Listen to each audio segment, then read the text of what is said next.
How's everybody doing this morning? How many days? 3, okay. All right.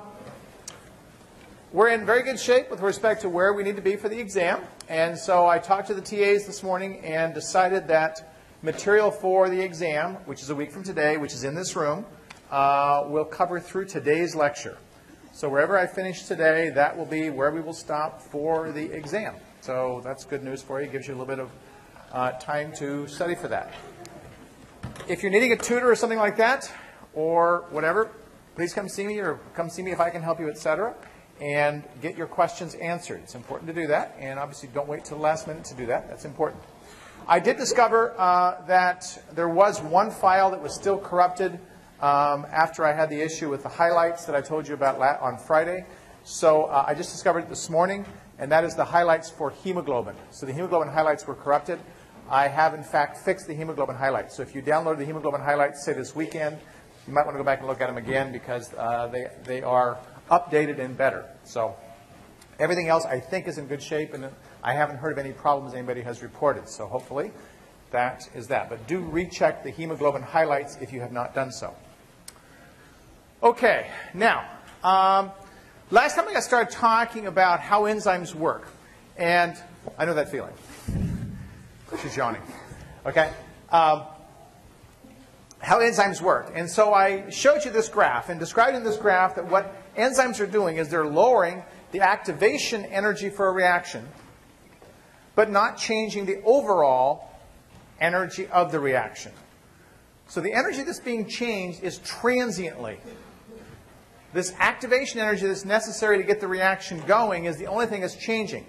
The overall energy of the reaction, which is the difference between the starting point and the ending point, does not change for an enzyme.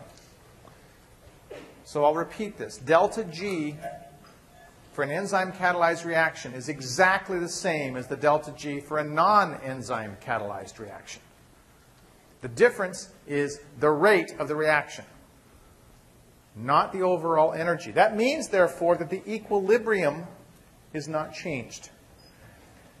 If I look at the ratio of products and reactants for an enzyme reaction at equilibrium, and I compare it to the products and reactants for a non-enzyme reaction of the same reaction at equilibrium, I'll discover the ratios are identical. Okay? So that's a very, very important point about enzymes. I don't want you to forget that. Now, I promised you an analogy of about how enzymes work, and it's one I tell every year, and I think it's one that makes some sense. Imagine, if you will, that you have a giant ball bearing, maybe the size of me or larger. The size doesn't really matter, but imagine it's very large. Okay? In theory, that ball bearing should be able to go from Corvallis, if we point it towards the west and there were no trees in the way, we should point it towards the west and be able to push it, and in theory, it should make it over to the Oregon coast because Corvallis is up a couple hundred feet above sea level, and so if we look at the difference between where we are and where sea level is, it's downhill, right? Well, of course, we know if we push that ball bearing towards the west, it doesn't make it over to the coast because there are hills and so forth in between. So we have an enterprising student that says, okay, maybe what we need to do is we need to go find the place where we can get this ball bearing to so that we know it will make it over to the coast. And the way to do that is for us to go to Mary's Peak, because Mary's Peak is the highest point in the coastal range. And I know if I get it up there, that even if I run into peaks in the middle, as long as there's no friction and so forth, it's eventually going to make it over the coast. And it will. All right? So we get a group of students from the class and me in the class, and we all go and we push this giant ball bearing up to the top of Mary's Peak. And it gets to the top of Mary's Peak, and we say that there's no trees or anything in the way. We push it off of there, and sure enough, it rolls and it rolls and it rolls and it gets over there. Okay? And that's exactly what happens in the non-enzymatically catalyzed reaction. We get it to that high point, and once we get it to the high point, we know once we get it over that top, it's going to go all the way down to coast. Here's Corvallis. Here's the coast. All right? Now, what the enzyme does, it says, this is ridiculous. There's no reason for us to go to the top of Mary's Peak. All we need to do is go to the pass and make sure it gets over the pass. The pass isn't all the way to the top. So the enzyme helps the reaction to find the passes. Okay? So all we have to do is get to the highest pass that we need to get over, get it to that point, and we're there. It's much easier for us to push that ball bearing to the pass than it is to push it all the way to the top of Mary's Peak. And therefore, it's much more likely that we're going to get more ball bearings, as it were, over that pass to make it all the way over to the coast. All right, so that's the sort of real world, as it were. It's not very real, but a real world analogy to what happens in an enzymatically catalyzed reaction. Clear as mud? You guys are early with it today. Okay. Yeah. All right. Well, so enzymes help us to lower that activation energy. Okay? They help to lower the activation energy for a reaction. Enzymes do a lot of things, but all of the things that they do, okay, are mimicking what would happen in the real world if the enzyme wasn't there. We will only talk about enzymatically catalyzed reactions from this point forward, however. Okay? One of the things that we see if we mess with enzymes is we're very interested in understanding how fast an enzyme catalyzes a reaction, because enzymes really can speed things up. I've shown you that we can speed up reactions 10 to the 20th fold, okay? An enormous increase in velocity. So we want to understand something about how enzymes work, all right? Well, this graph shows us very clearly what happens if we take an enzyme and some substrate and we mix it together. Now, remind you that substrate is the material that the enzyme is working on. It's a definition that you should know. It's the material the enzyme catalyzes the reaction on.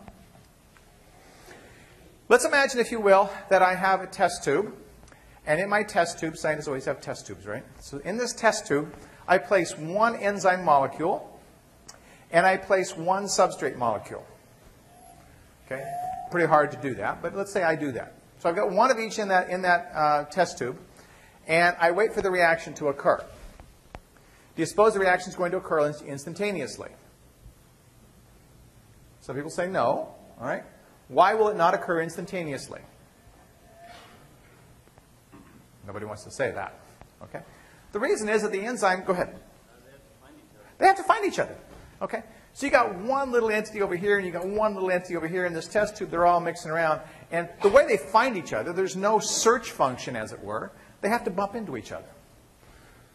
So in order for them to bump into each other, you wait a while, and finally they bump into each other, and you get a reaction. Okay? Imagine if I had the same setup, and now instead of having one substrate molecule, I have 100 substrate molecules. It's going to be 100 times more likely they're going to bump into each other.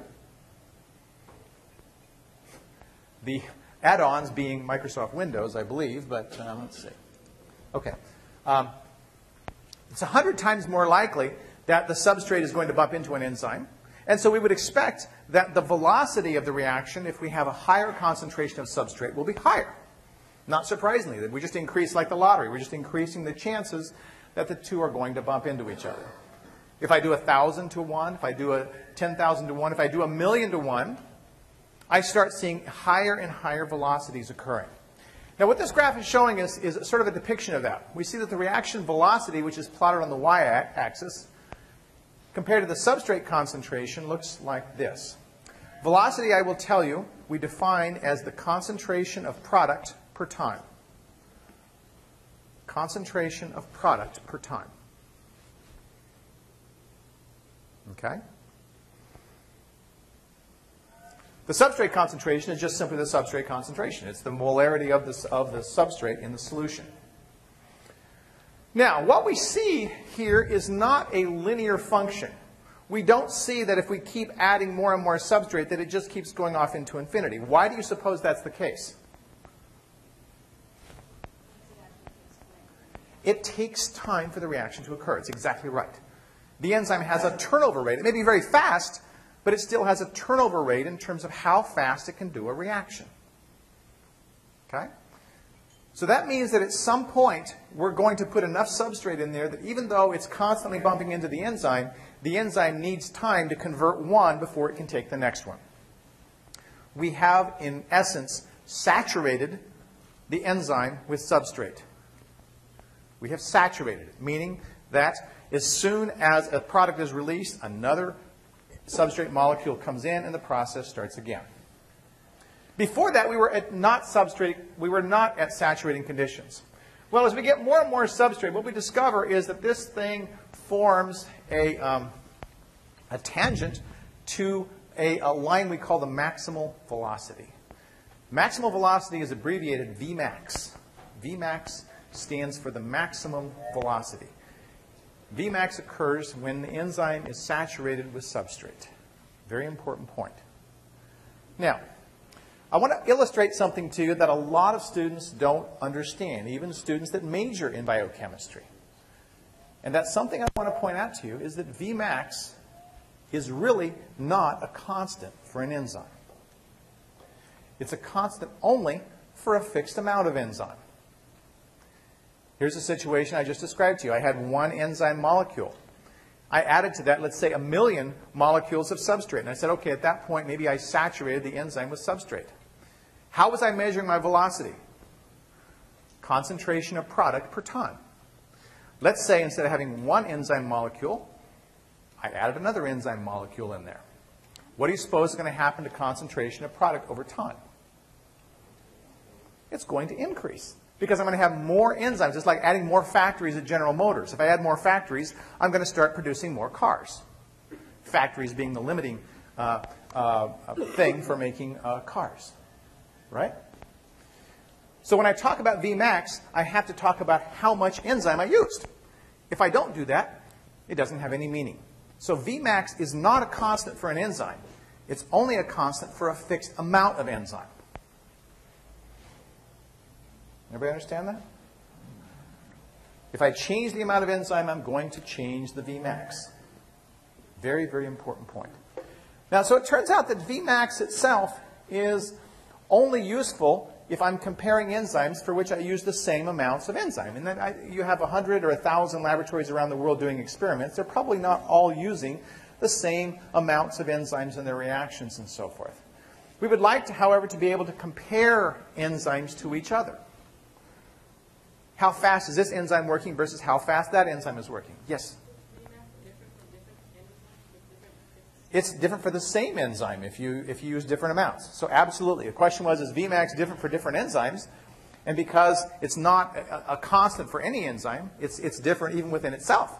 So if I compare the same enzyme at two different amounts of enzyme, I'll get different Vmaxes. Okay? Make sense? So if I have two different enzymes and I have the same amount of each, they're going to have different Vmaxes, most likely because individual enzymes themselves are going to have separate rates of reaction. Okay? So Vmax, what I'm trying to tell you, is not a good way to compare enzyme velocities. We'll see it's useful for other things, but it's not a good way to compare enzyme velocities. What we would like is a measure that has nothing whatsoever to do with enzyme concentration. Okay? That thing that we come up with is called kcat. That was the number I showed you the other day when I was comparing the velocities of carbonic anhydrase to other enzymes. And I said we had a turnover number of 1 million per second, meaning I had 1 million molecules of product per molecule of enzyme per second. Everybody remember that? 1 million molecules of product per molecule of enzyme per second. This thing is really getting annoying again. Excuse me a second while I replace the battery.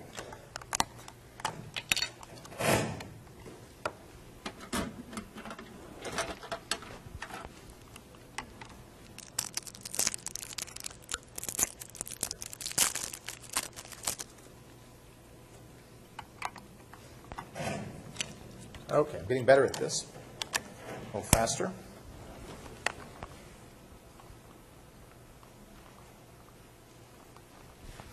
All right, so now notice what that kcat, notice the units on it. It said molecules of product per molecule of enzyme per time. Whereas Vmax was molecules of product, concentration of product per time, right? So how would I get from concentration of enzyme per time to molecules of product per molecule of enzyme per time? It sounds complicated. It's actually not complicated at all. If I take Vmax and I divide it by the concentration of the enzyme I use, I get kcat. The concentration terms disappear, And what I get is numbers, and that number corresponds to numbers of molecules of product per molecule of enzyme per time. So Vmax divided by the concentration of enzyme gives me something that is a constant for an enzyme. Kcat is a constant for an enzyme. Now I can do what she wanted to do over here, which is compare the rate of one enzyme with another enzyme.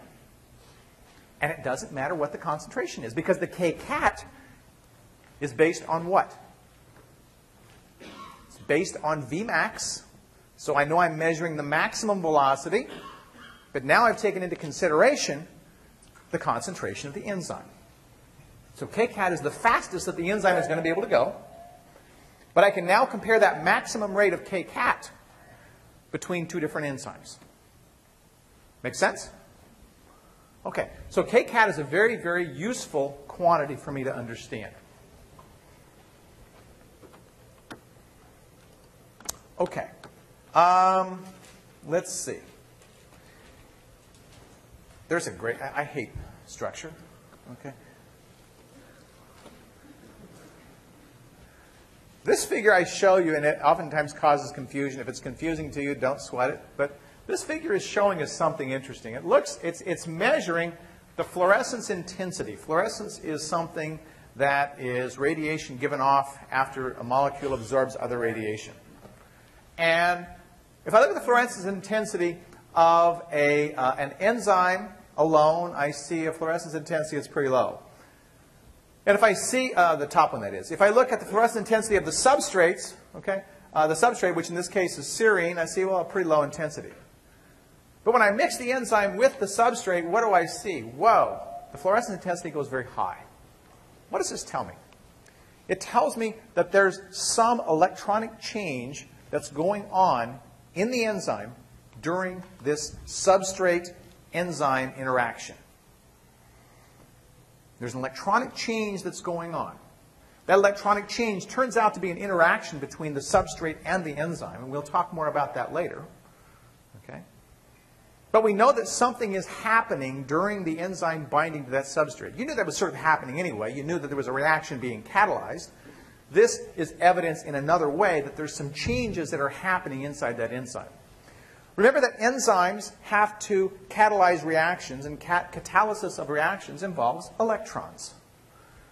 Not surprisingly, fluorescence changes as electronic configurations change. So again, we have confirmation that something is happening electronically inside this enzyme as the reaction is being catalyzed.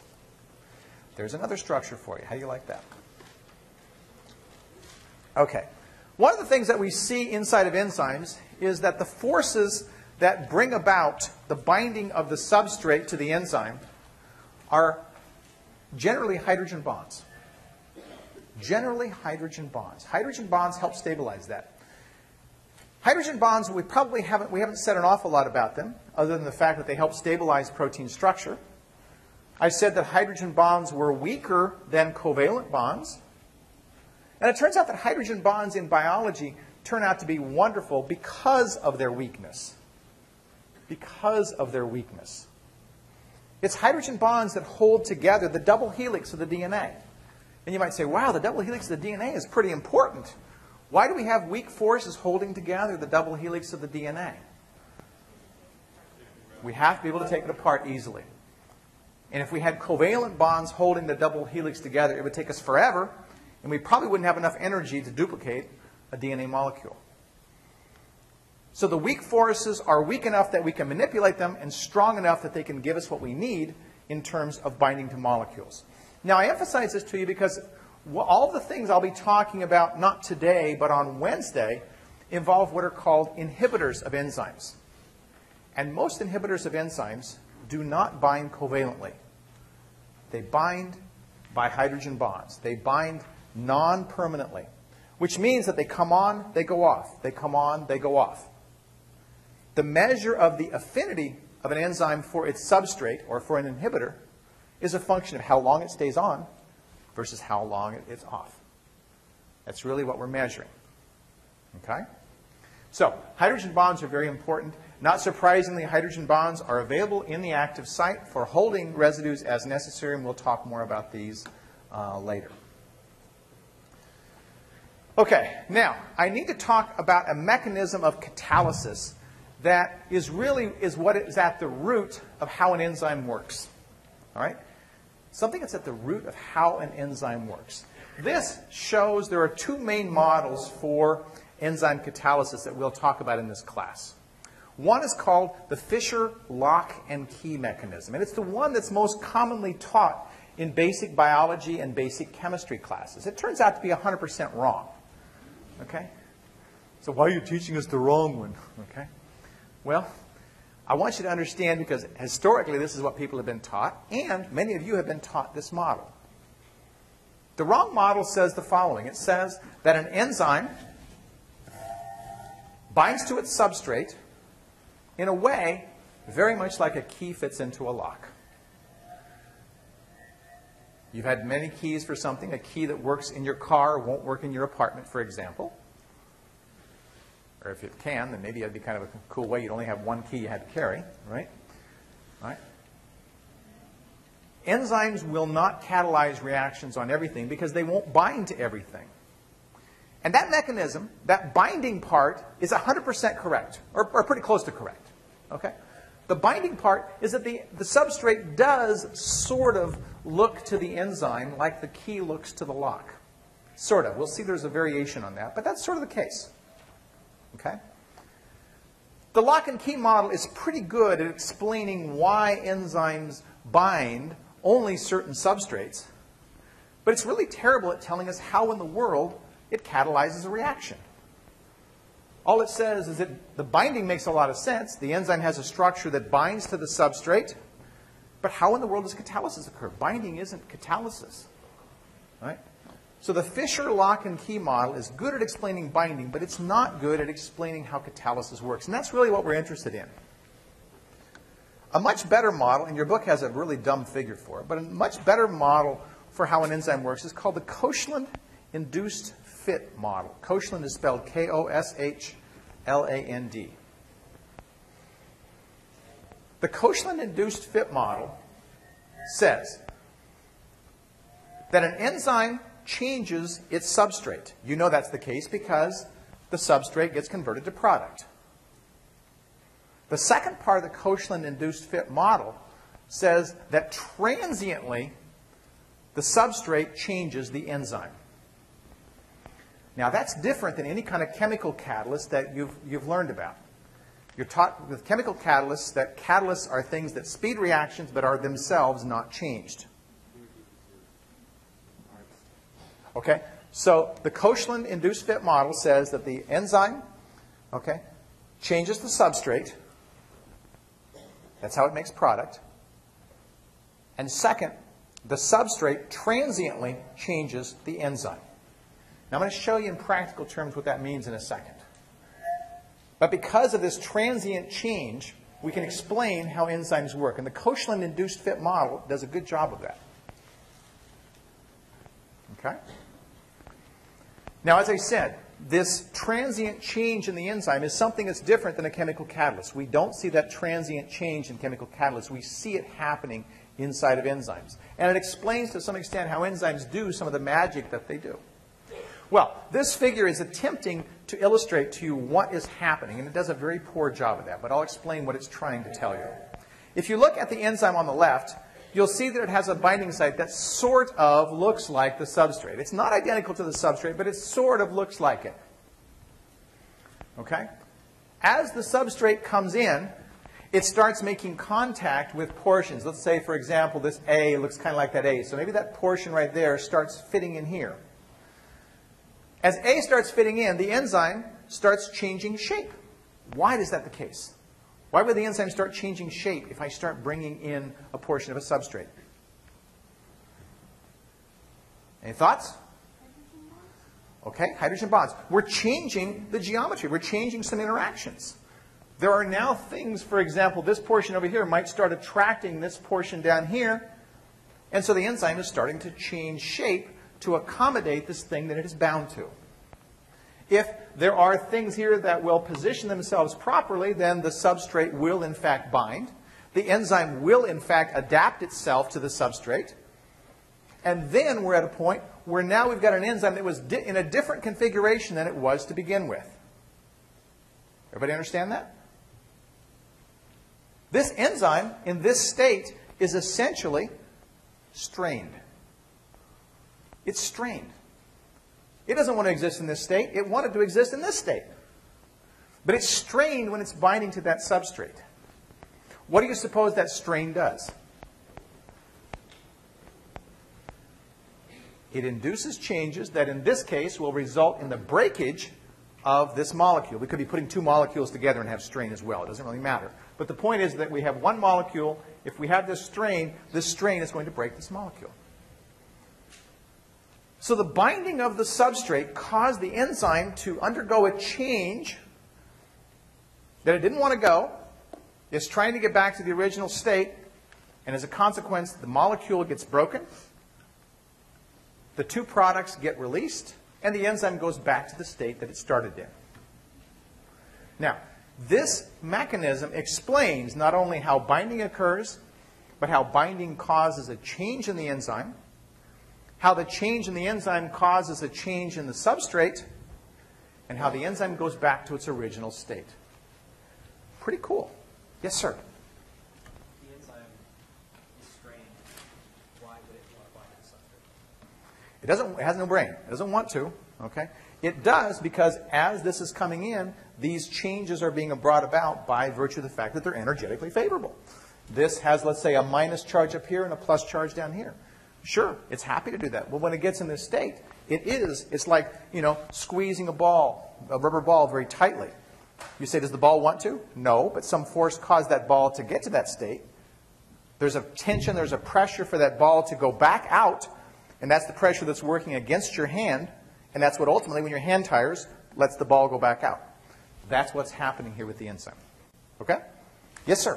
So when you said that the enzyme, because the hydrogen bonds are so weak, that the enzyme constantly lets go of it, is this because it's in a strained position and it always wants to let go? So when the enzyme gets in the strained position, it will want to let go. That's correct. Yes, absolutely. Yes, Cassandra? So you said the substrate is the thing that breaks? So in this case, I'm showing the substrate breaking because I only had one thing coming in. So if a reaction is going to be catalyzed, I have to break it or do something to it. I could break it, I could rearrange it or whatever. But it's that change that happens that causes the release and allows the enzyme to go back out. So the enzyme is going to be pressured to do something to this substrate, okay, when it's in that strained state. So not every single reaction is going to be the substrate breaking? No. The question is not every single reaction is going to involve breaking. No. Some can involve rearrangement. Some can involve putting two things together. Any number of things that can happen in a reaction. Laurie? So the enzyme is doing whatever it's doing with the substrate in that tense phase. It's the tense. Okay, so the question is the enzyme is doing whatever it's doing when it's in that tense phase. And the answer is yes, essentially. But I like to think of that tense phase as being the sort of motivation for all this to happen. It's the driving force for it. And since the enzyme comes back to its original state, it's just like a catalyst. It starts as this, it ends as this. It's transient. In the middle, it has a shape change. And that shape change is where the mechanism for the reaction comes about. We'll see when I talk next week about serine proteases, that this very slight change in structure that results from the binding of the substrate causes peptide bonds to be broken, for example. Okay? And it all has to do, again, with the binding. I'll remind you of it at that time. But the binding is changing the enzyme. So this Koechlin-induced fit is a very, very important mechanism for explaining how enzymes do what they do. Other questions about that? Yes, Michael.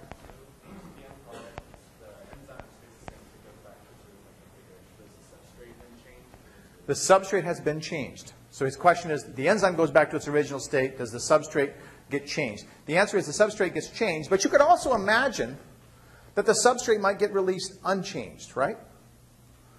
If this is a very unstable thing, maybe it can just reverse everything and go back to this point. And the answer is yes, it can.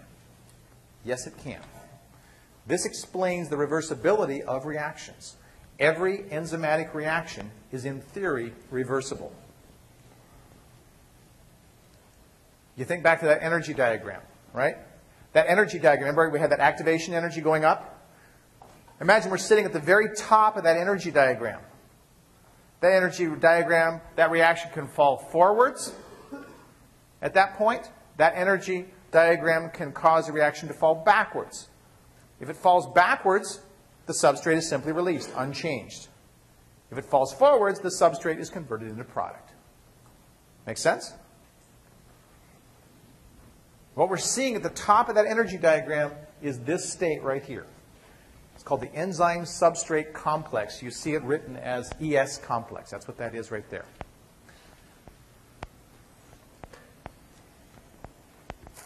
Okay. Now, one of the things that it doesn't show it in this figure. This shows only a single substrate. Let's imagine we have two substrates. Let's imagine we have a reaction A plus B goes to C. So A and B combine together to make a new molecule C. All right? Let's imagine what's happening there. Okay? And this is one of the ways I think it becomes quite obvious how an enzyme is making things happen very rapidly. If I have A floating around out here, and I have B floating around out here, the chances without an enzyme that A and B are going to hit each other is a function of their concentration, just like it is with an enzyme, no difference. But one of the big differences is A has an orientation, right?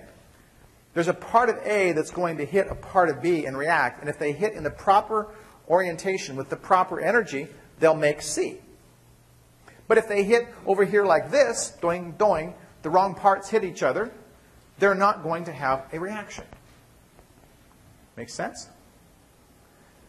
What the enzyme is doing is it's actually orienting things. The enzyme has a binding site for A that's right here. It has a binding site for B that's right here. And we're going to see with some enzymes that the binding of A and B cause the enzyme to bend and put them together.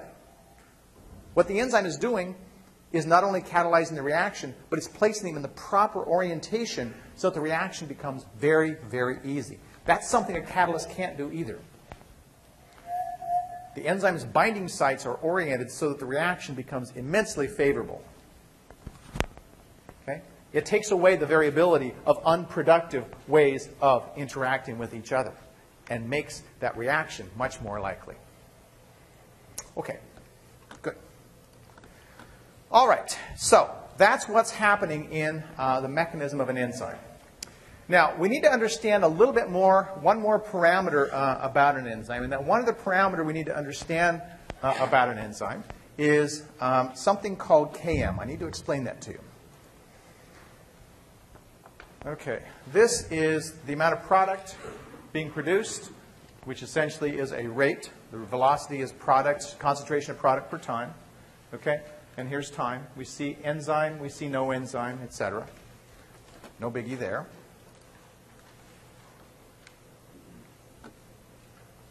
Where was I? Okay. But it turns out that there's another parameter that we need to consider about enzymes that is very, very important for us to understand enzymes. So far, we've been concerned about enzymes with respect to how fast they work. And how fast they work is only part of the understanding of an enzyme.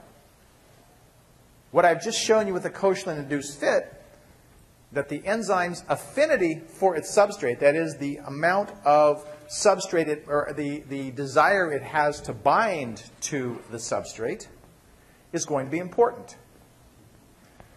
As a consequence, we hope to have some measure of an enzyme's affinity for its substrate, a measure of how much an enzyme wants to bind its substrate. This quantity is called Km. Okay? It's called the Michaela's constant. And you see it depicted on this graph. But I have to explain it to you so that hopefully it will make some sense to you. Let's imagine that I have two enzymes, both of which catalyze the same reaction. One comes from human beings, one comes from dogs. They both catalyze the same reaction. They both bind to the same substrates. But I find that the human being enzyme requires only half as much substrate to get the reaction going as the dog reaction, as the dog enzyme does. Okay? That difference is probably due to how much the enzyme has an affinity for its substrate. Okay? So if I were to look at my reaction and study that, I would say, okay, well, there's something about velocity that is reflected in the affinity of the enzyme for the substrate. There's something about velocity.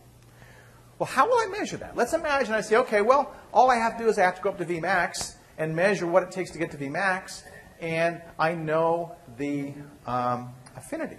Well, Vmax turns out to be a terrible thing to measure affinity for because Vmax occurs way out in concentration. And you can see I get closer and closer and closer. I never really know when I'm exactly at Vmax. Is it at this point or is it a 100-fold greater amount of concentration? Vmax is not a good concentration for me to measure the enzyme's affinity for its substrate. Instead, we measure what's called Vmax over 2. To know Vmax over 2, I need to first measure Vmax. Because if I don't know Vmax, there's no way I can know what Vmax over 2 is. So I want to study an enzyme, and I want to study its affinity for its substrate. I go and I do an experiment. And the experiment, by the way, which I haven't explained to you, by the way, looks like this.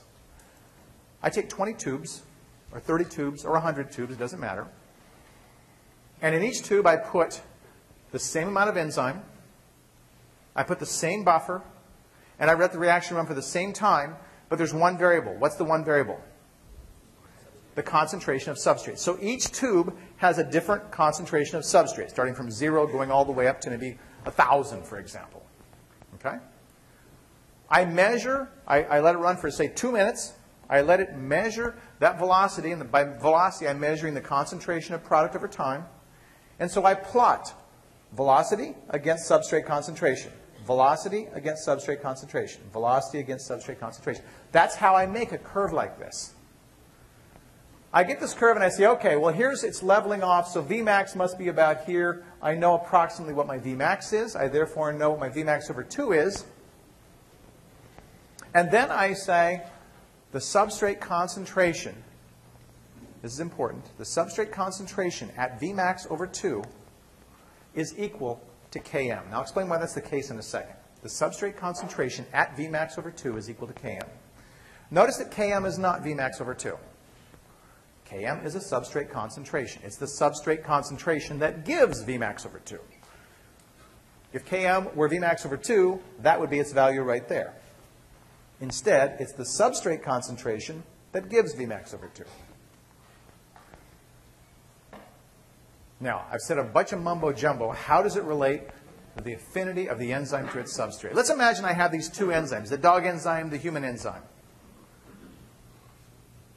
From what I've told you so far, it would take twice as much of the dog enzyme, twice as much substrate for the dog enzyme to get to Vmax over 2 as it would the human enzyme.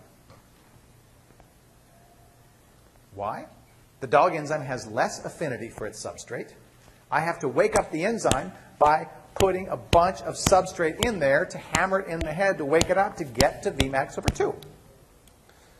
Things that have a lower affinity will have a higher Km. Things that have a higher affinity will have a lower Km. If something has a high affinity for its substrate, it doesn't take very much substrate for the reaction to get to Vmax over 2 because the enzyme is grabbing it and grabbing it and grabbing it and grabbing it. The enzyme that has a low affinity for its substrate, as I said, has to be woken up. You have to pound it in the head with a lot of substrate before it gets up to Vmax over 2. So there's an inverse relationship then between Km and affinity of enzyme for its substrate. High Km, low affinity. Low Km, high affinity. Does that make sense?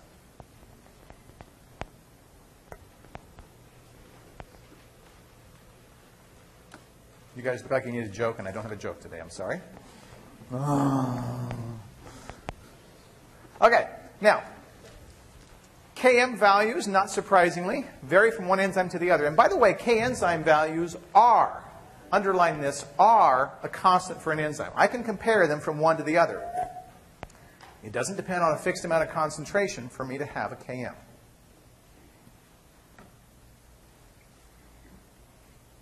If I change, let's say I double the amount of enzyme, I will simply double the Km, which means that place where I had the Km thing just simply goes up. It doesn't go left or right, it goes up.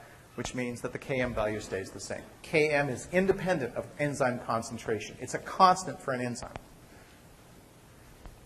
Chymotrypsin, Km value in micromolar, it's a concentration term, of 5,000. Lysozyme, Km value of 6. Chymotrypsin has a lot less affinity for its substrate than lysozyme does. Lysozyme has high affinity for its substrate. Okay? Now, we've gotten to the point, so you've understood, I hope, what Vmax is, what Kcat is, and what Km is. Are there questions on Km before I go on to this one last thing today? Yes? It's always measured in concentration. So you can measure this in millimolar, in molar, whatever. But it varies. But it's always going to be in concentration, some form of molarity. Okay? Yes, back in the back.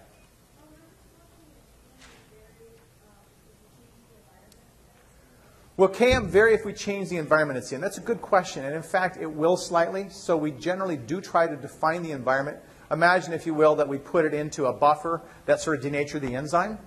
That would affect its Km. So assuming we haven't done that, the Km is basically a constant. But you're right. It would change to some extent. Question here? So the Kn and the Kcat are both constants. They're both constants for an enzyme. They're independent of enzyme concentration.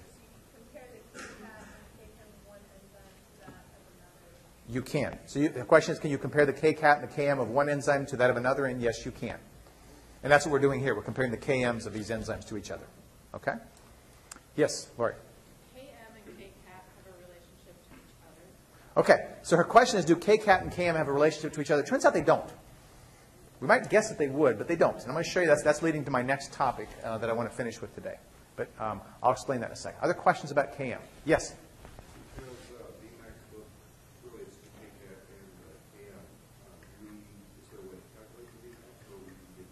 You don't, well, you don't calculate Vmax. Vmax is something that you determine experimentally. Well, I think it's something that, as always, I would have to give you enough information for you to know what that is. Right? Okay. So I will tell you, and then the TAs will also tell you, that I tend not to have you plot things on exam. That isn't to say that you shouldn't be able to interpret or even sketch a curve, but for me to give you 40 points and say, here, plot these 40 points, and then tell me what kind of inhibition we've got is hard to do. So that's rather time-consuming, and I think your time is better spent on exams.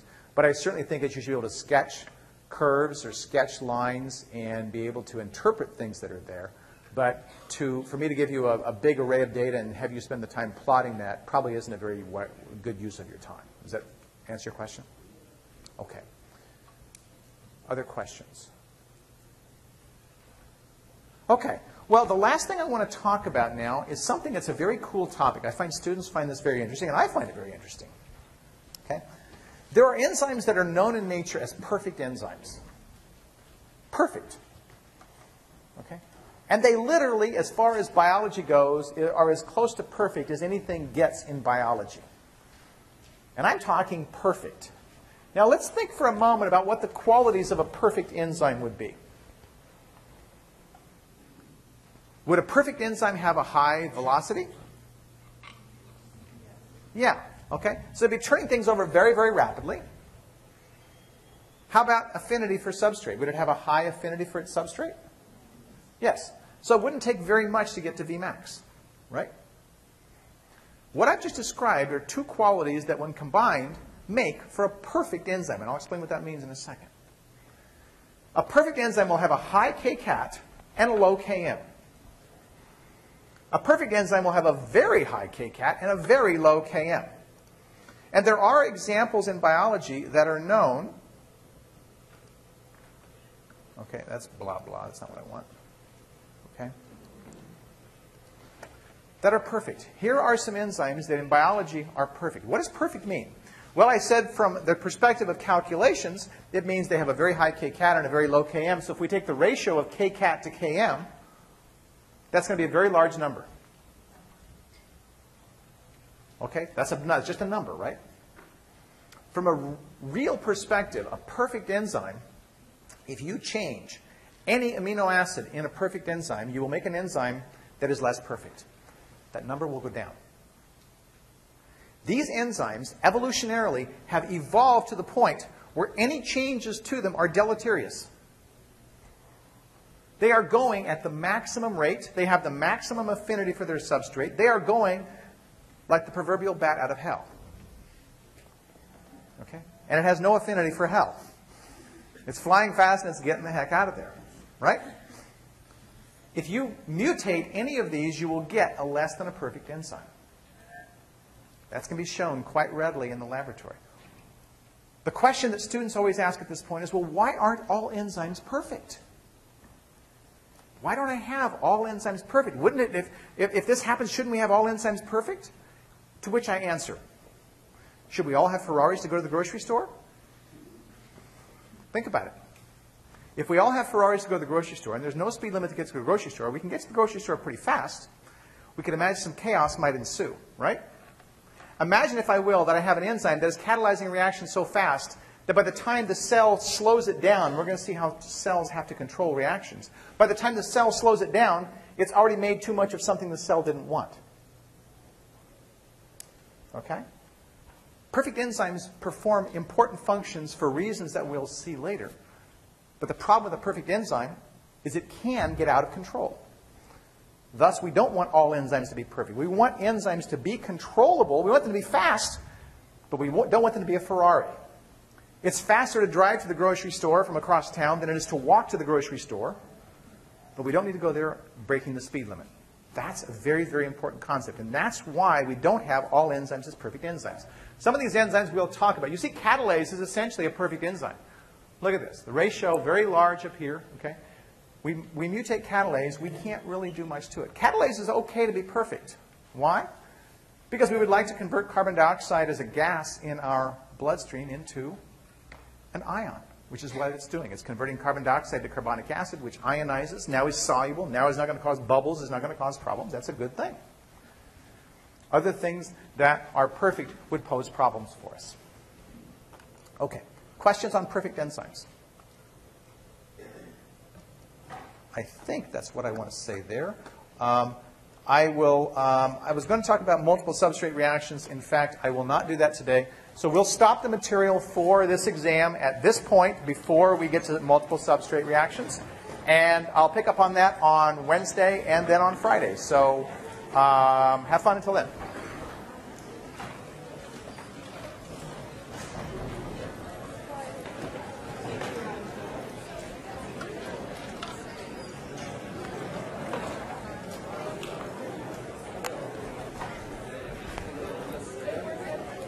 Hey, how's it going, Sarah? Good, how are you? Good, what's going on? Good. Not much. Sorry, I already have questions. That's cool. Questions are good. So I'm wondering about the caution model. Uh-huh. So